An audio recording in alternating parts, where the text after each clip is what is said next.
हाय दोस्तों, good afternoon. आइए आज अपन राज्य विधानमंडल लक्ष्मीकांत का 33 चैप्टर्स है उसको आज कंप्लीट करते हैं। जितना हो जाएगा उतना कर लेंगे अपन। जैसे सेंटर में संसद है, जिस प्रकार से संसद है यहाँ पे राज्यसभा है, लोकसभा है, प्लस मिला के राष्ट्रपति, एक प्रकार बराबर होता है संसद।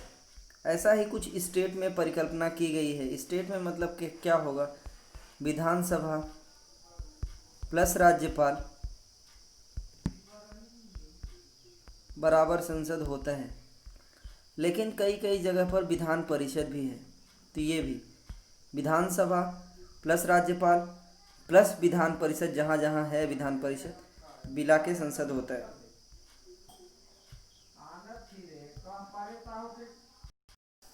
जैसा कि लक्ष्मीकांत में लिखा हुआ है कि ये सभी संसद के अनुरूप हैं।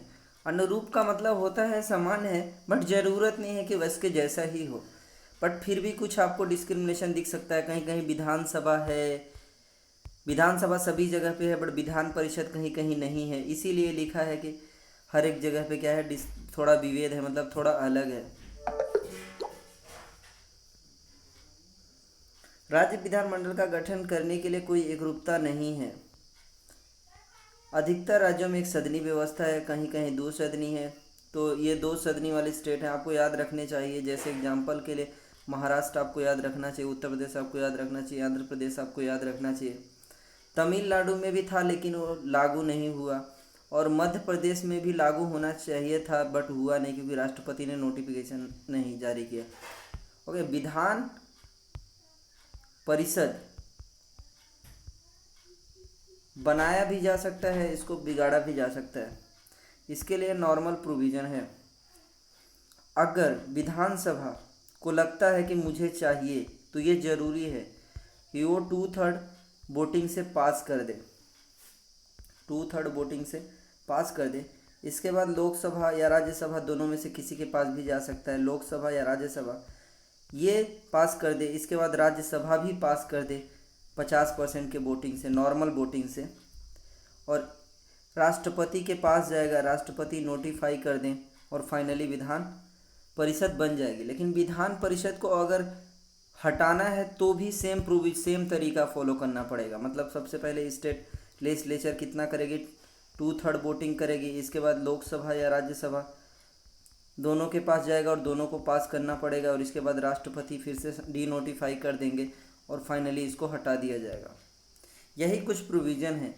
तो आपको अगर ऐसा क्वेश्चन आए कि विधान परिषद का गठन राज्यों की सहमति के बिना नहीं हो सकता, तो बिल्कुल भी नहीं हो सकता, क्योंकि राज्यों के सहमति के बिना हो ही नहीं सकता। क्योंकि 2/3 और पहले करेंगे, इसके बाद ही होगा वो। फाइनली यही सब बात लिखी गई है इसमें कि 22 राज्यों में एक सदनी व्यवस्था है। राज्य विधानमंडल में राज्यपाल, विधानसभा शामिल होते हैं। जहाँ जहाँ राज्य विधानमंडल में और कई कई राज्यों में दो सदनी है, तो वहाँ विधान परिषद भी शामिल होगा। संविधान में राज्य विधान परिषद गठन विघटन करने की व्यवस्था है, आपको पता ही है। विधान परिषद अगर गठन करने की व्यवस्था नहीं होती तो मैं कैसे बता देता कि 2/3 सबसे पहले ये पास करेगा, इसके बाद 50% लोकसभा और 50% राज्यसभा, और बराबर राष्ट्रपति साइन करते। तो ये सब प्रावधान संविधान में गिवन है। बट लोकसभा और राज्यसभा को साधारण बहुमत से पास करना जरूरी है। लेकिन जो राज्य हैं उनको कितना, 2/3 से कम नहीं होना चाहिए, 2/3 से कम नहीं होना चाहिए, ऐसा कुछ लिखा गया। और पास दोनों करेंगे। संविधान सभा में कुछ राज्यों में नहीं किया गया, उसके पीछे लॉजिक ये था कि भाई ज़्यादा खर्चा होगा, ये संस्था बहुत खर्चा होगा, और ये विधायी कार्यों में मतलब कानून बनाने में थोड़ा ज़्यादा टाइम लगाएगा। आप कैसे कह सकते हैं कानून बनाने में, क्योंकि अगर एक बार विधानसभा किसी चीज़ को पास कर देती है तो विधान परिषद के पास हो जाता है, और वो 3 महीने तक पेंडिंग रख सकते हैं या पास कर सकते हैं। और फिर दोबारा भेजते हैं तो फिर से वो 1 महीने तक पास कर सकते हैं या पेंडिंग रख सकते हैं। और वो पास भी कर दें या पेंडिंग भी कर दें तब भी पास माना जाएगा। मतलब अधिकतर 4 महीने तक वो रख सकते हैं, कौन, विधान परिषद। इसलिए वो 4 महीने का जो लेट हो जाता था, इसीलिए ऐसा लिखा है कि विधायी कार्यों में बनाने में थोड़ा लेट लगेगा। बहुत ये सब लिखा गया है, ज़रूरत नहीं है कि कौन से राज्यों में है नहीं है, बट आपको कुछ एग्जाम्पल होने चाहिए, जैसे कि मध्य प्रदेश में नहीं है। यूपीएससी ने एक बार ऐसा क्वेश्चन पूछा था। विधानसभा का गठन, क्योंकि संविधान में प्रावधान है कि विधानसभा का गठन कैसे होगा। विधानसभा के प्रतिनिधियों का प्रत्यक्ष मतदान, बिल्कुल। प्रत्यक्ष मतदान का मतलब होता है कि जैसे जनता ही वोट डालती हो अपने विधायक को, ये पर्सन विधायक है, यहाँ पे वोटिंग होता हो और ये सब लोग वोटिंग करते हो, कुछ लोग ये लोग सब वोटिंग करते हो और इसको जनता को, तो क्या हो गया, डायरेक्ट हो गया। मतलब जनता जिसको अपना प्रतिनिधि डायरेक्टली चुनती है, प्रत्यक्ष रूप से वोट डाल के चुनती है, उसको प्रत्यक्ष बोला जाता है। लेकिन आपको एक बात याद रखनी पड़ेगी कि विधानसभा के सभी सदस्यों का प्रत्यक्ष चुनाव नहीं होता, कुछ लोगों का अप्रत्यक्ष चुनाव होता है, जैसे कि सिक्किम और नागालैंड के कुछ सदस्यों का क्या होता है, अप्रत्यक्ष रूप से चुनाव होता है, मतलब जनता नहीं चुनाव करती। अब ये देखना है, इसमें मिनिमम भी दिया है और मैक्सिमम भी दिया है, मतलब कितना संख्या कम से कम किसी राज्य का हो सकता है और कितना ज़्यादा हो सकता है। लेकिन ये डिपेंड करता है कि उस राज्य की जनसंख्या क्या है। तो बहुत छोटे छोटे राज्य हैं, वहाँ पे जनसंख्या कम और ज़्यादा है, जिसके कारण क्या हो गया, वहाँ पे सीट ओके दिया गया है 60 और 500। इसका मतलब यह नहीं कि इतना ही सीट है, कम से कम 60 हो सकता है, ज़्यादा से ज़्यादा 500 हो सकता है। इसका मतलब यह नहीं है कि ज़्यादा से ज़्यादा 500 हो सकता है, इसका मतलब यह नहीं है कि 500 और 60 इससे कम तो हो ही नहीं सकते, मतलब 60 से कम नहीं हो सकते भाई, हो सकते हैं 60 से कम कई राज्यों में है। ये देख सकते हैं आप, मिजोरम और नागालैंड में। आपको याद ये रखना है कि सभी राज्यों में एक समान प्रतिनिधित्व इसलिए भी नहीं हो सकता क्योंकि जनसंख्या आधारित पर होता है। ये नॉमिनेटेड सदस्य थे, कुछ लोगों को पहले नॉमिनेटेड किया जाता था, मतलब राज्यपाल एक सीट का नॉमिनेशन करता था, लेकिन अब ये प्रावधान नहीं है। तो अगर यूपीएससी पूछे कि अभी भी विधानसभा के कुछ सदस्यों का राज्यपाल एंग्लो इंडियंस को नॉमिनेशन करता है, मतलब उनको नामांकित करता है, तो अब नहीं नामांकित करता एंग्लो इंडियंस को, अब एंग्लो इंडियंस को नहीं नामांकित करता है, अब ये प्रावधान खत्म कर दिया गया है, अभी यह प्रावधान नहीं है। ऐसा सिर्फ मतलब ऐसा विधानसभा में होता था, एंग्लो इंडियंस को नॉमिनेट करते थे। और एंग्लो इंडियंस कौन लोग होते हैं, मतलब आंग्ल भारतीय समुदाय, ऐसी समुदाय होती है जो ब्रिटिश के टाइम पे भारत में, जो अंग्रेज लोग भारत में रहने लगे, मतलब ये ब्रिटिशियस थे, इधर से इंडिया में आए थे, वो लोग यहाँ पे कुछ समय से रहने लगे और उनकी कुछ जनसंख्या आज यहाँ पे रुक गई है या रह गई है, उनको भी कहीं ना कहीं प्रतिनिधित्व होना चाहिए, तो उनका नॉमिनेशंस होता है। लेकिन अभी इस बार संशोधन करके इसको ख़त्म कर दिया गया, मतलब ऐसा है, ये प्रावधान नहीं है, बिल्कुल भी नहीं है। आपको दोस्तों ये बात याद रखनी पड़ेगी। विधानसभा में होने वाले प्रत्यक्ष निर्वाचन पर नियंत्रण के लिए हर राज्य, ऐसा लिखा गया है एक्चुअली में, हर राज्य को के आधार पर आपको सीटें मिली हैं, कहीं कहीं जनसंख्या के अनुपात में कहीं कहीं ज़्यादा मिलेगी, कहीं कहीं कम मिलेगी। लेकिन याद रखना, पूरा इंडिया हो गया ना, ये पूरा इंडिया हो गया, तो आप सोच ही सकते हैं कि आंध्र प्रदेश के अंदर, यहाँ पे तेलंगाना है, यहाँ पे आंध्र प्रदेश है, तो दोनों की सीटें अलग अलग हो सकती हैं विधानसभा में। जनसंख्या के अनुपात है, अगर आंध्रा में ज़्यादा लोग रह रहे होंगे तो ज़्यादा सीटें मिलेगी, तेलंगाना में ज़्यादा लोग रह रहे होंगे तो ज़्यादा। तो मतलब हर एक राज्य में नहीं मिलेगा बराबर सीट, बट इसका मतलब यह नहीं है कि मध्य प्रदेश और महाराष्ट्र को कंपैरिजन करते हैं, मध्य प्रदेश में ज़्यादा सीटें नहीं होंगी, महाराष्ट्र में भी ज़्यादा है, महाराष्ट्र में ज़्यादा है। और मध्य प्रदेश और यूपी को आके देखते हैं, मध्य प्रदेश में कितना सीटें हैं, 230 के समथिंग है, लेकिन आप यूपी को देख सकते हैं जहाँ पर 400 सीट है, क्योंकि यूपी में ज़्यादा जनसंख्या है। तो आप सोच सकते हैं कितना डिफरेंस है। लेकिन आपको ये बात याद रखनी पड़ेगी कि पूरा सीट, मतलब टोटल सीट इतना है मध्य प्रदेश में, जैसे 230 है, और यूपी में कितना है, 400 है। तो ये 400 फिक्स है, कुछ समय के लिए फिक्स है, मतलब आपकी जनसंख्या बढ़ रही है, इस हिसाब से अभी सीटें नहीं बढ़ सकती। मतलब संविधान में ऐसा संशोधन करके कुछ समय के लिए 2026 तक के लिए फिक्स कर दिया गया है कि ये 400 सीटें तो 400 सीटें, 230 सीटें तो 230 सीटें, कभी नहीं बढ़ेंगी। 200 सीट 230 2026 को फिर से देखा जाएगा, मतलब सीमांकन अधिनियम में बनाया जाएगा, वो डिसाइड करेगा कि कितना सीट बढ़ाना चाहिए घटाना चाहिए, लेकिन 2026 तक के लिए फिक्स है। ऐसा क्यों किया गया है, जनसंख्या प्लानिंग के लिए, नहीं तो बहुत सारे राज्यों को ज़्यादा सीटें मिल जाती है, और जबकि मतलब जब बहुत छोटे छोटे राज्यों को भी ज़्यादा ज़्यादा प्रतिनिधित्व मिल जाता है। लेकिन हाँ ये ज़रूर है कि भला ही से सीटें न बदले, यही सब बातें इसमें लिखी गई है कि 2026 तक के लिए किया गया है, फिक्स कर दिया गया है। हर एक टाइम पे संसद को ऐसा कानून बनाने का अधिकार है कि वो प्रत्येक राज्य के विधानसभा क्षेत्रों के हिसाब से सीटों का निर्धारण करे। विभाजन संसद को इस बात के अधिकार का निर्धारण करे। ऐसा सीमांकन परिसीमन आयोग पर डिलिमिटेशन कमीशन होता है एक, वो लिमिटेशंस अभी ये सिर्फ क्या करता है, डिलिमिटेशन कमीशन टोटल सीट को नहीं बदलता है। फॉर एग्जांपल मध्य प्रदेश में 230 सीट है तो 230 सीट मध्य प्रदेश में रहेगी, लेकिन ये बदल सकता है। मतलब ये इसके अंदर कि मध्य प्रदेश के अंदर अब छिंदवाड़ा है, वहाँ पे ट्राइब्स के लिए सीट रिजर्व है, मतलब वो सीट कभी नहीं बदलती, शेड्यूल ट्राइब्स का है। और जबकि आप और जबलपुर में आप देख सकते हैं तो जबलपुर में कुछ सीटें क्या है, मतलब कि जबलपुर में कुछ लोग अगर ज़्यादा मतलब माइग्रेट करके लोग चले जाएं तो कुछ समय बाद डिलिमिटेशंस कमीशन बैठता है और वो डिसाइड कर देता है कि जबलपुर में अगर पहले 4 सीटें थी तो अब 5 कर दो।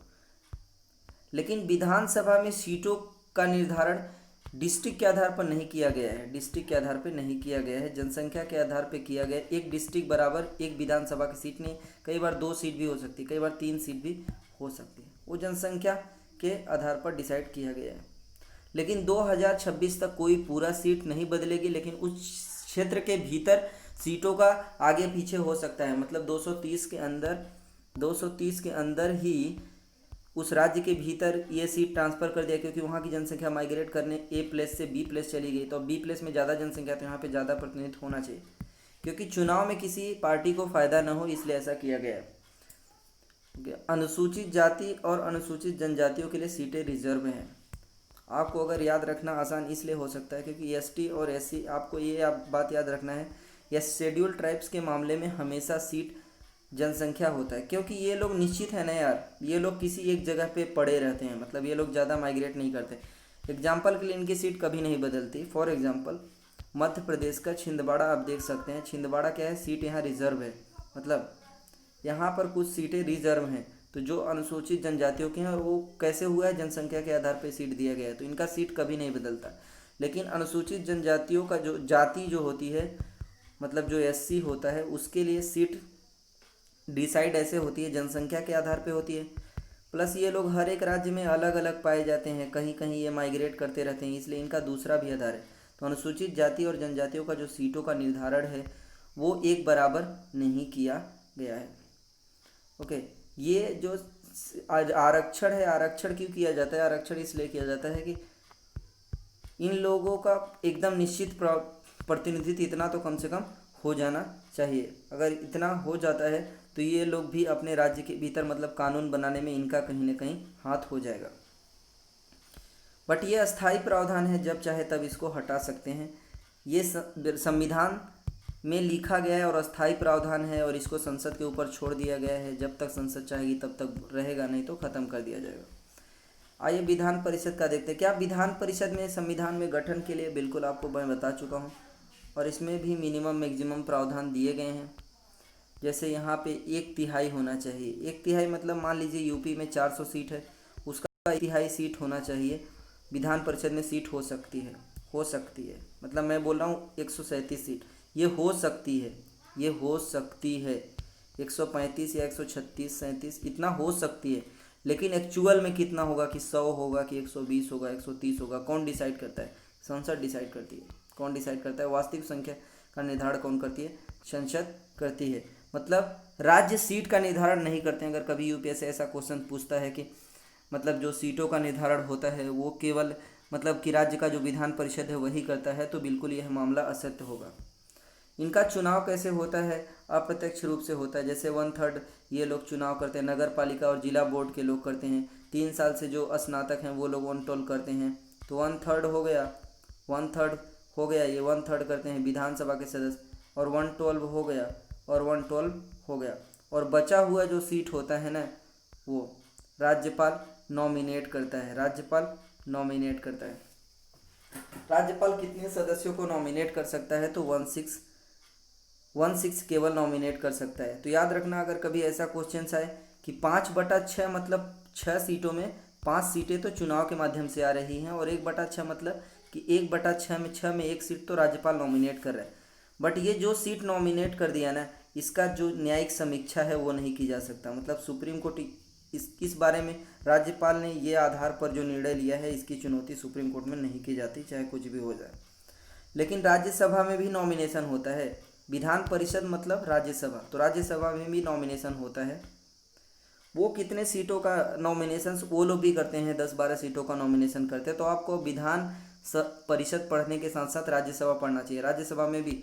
लेकिन जो नॉमिनेटर का आधार है साहित्य, ज्ञान, कला, सहकारिता आंदोलन, उसमें सहकारिता आंदोलन नहीं है। बाकी सब चीज़ें, मतलब आप इंजीनियर हो तो भी हो जाएगा, आप कला हो, मतलब जैसे सचिन तेंदुलकर को राज्यसभा का सदस्य बनाया गया था समथिंग, इसी प्रकार का ये विधान परिषद में भी होता है।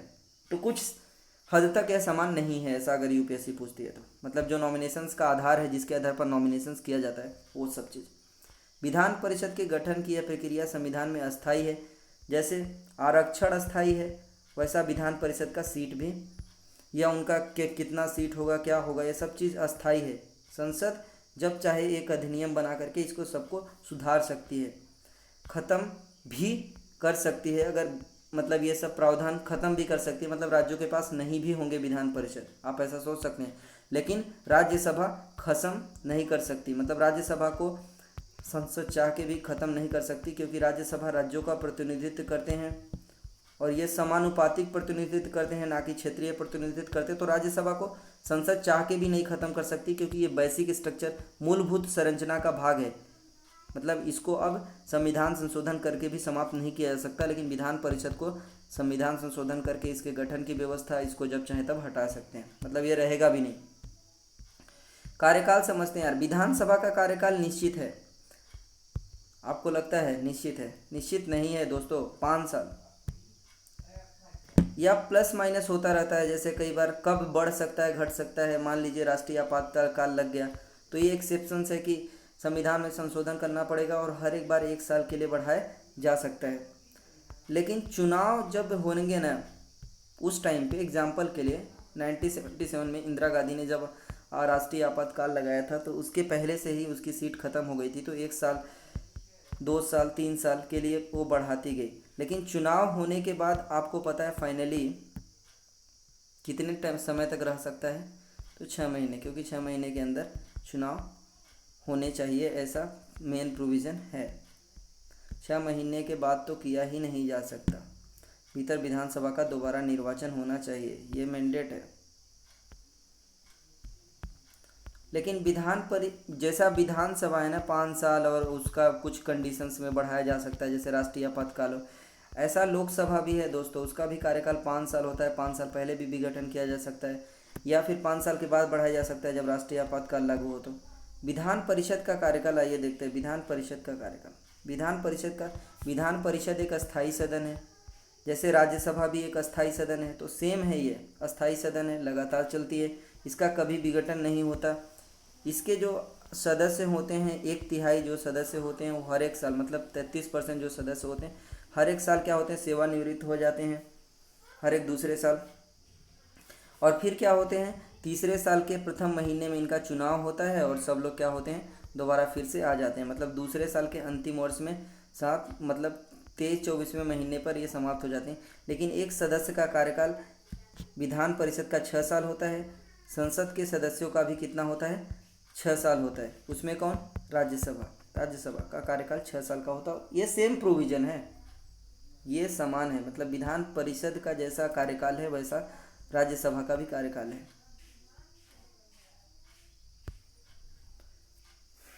ओके, आपको कैसा लगा आप जरूर बताइएगा। Thank you so much.